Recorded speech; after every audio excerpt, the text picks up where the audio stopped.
देउली पाटणा गुलिकांडर पर्दाफाश कला commissioner police. आपण देखुचंत ये होउचंत से दुई अभियुक्त जहां को वर्तमान गिरफ्त करिछि कमिशनर पुलिस। इन्फोवेली थाना देउली पाटणा भाई भाई मठरे गुलिकांड घटनार पर्दाफाश पर सत सामना को आसीथि। ए दुई जन युवक होउचंती भद्रकर।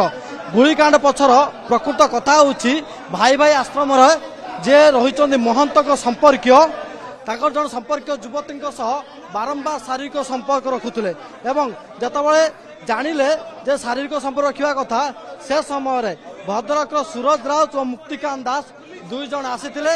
आसीबा परे आखि बुझा मठरे गुलीमार करथिले एवं ए घटना जितेबाला तदंत परिसरभुक्त करागला एवं ए दुई जनक सह मठ महंत एवं संपर्क को गिरफ्त करिछि कमिशनर पुलिस। मठ भितर कहुचे बाबा करुले रासलीला जो मठरे पूजा पाठ लोक मैंने आसुले से मठ भितर जो सब युवती मैंने आसुले से मठर महंत एवं सहयोगी रखुले शारीरिक संपर्क एवं दुष्कर्म मामलार पूर्वर मठर महंत अजय सामंत एवं सुकांत विश्वास को गिरफ्त कर बंधुक अर्थात गुलीमाड़ घटना वर्तमान दुई जन को भद्रक गिरफ्त कर सूरज राउत और मुक्तिकांत दास एवं सेमानकु व्यवहृत होइतिबा ए बंधुक एवं अफुटा गुली को जबत करिछि कमिशनर पुलिस। एवं आर भितर सबु तथ्य सामना को आसुछि गोटे पर गोटे जे गोटे मामला अर्थात बंधुक माड़ घटना सामना को आसिला।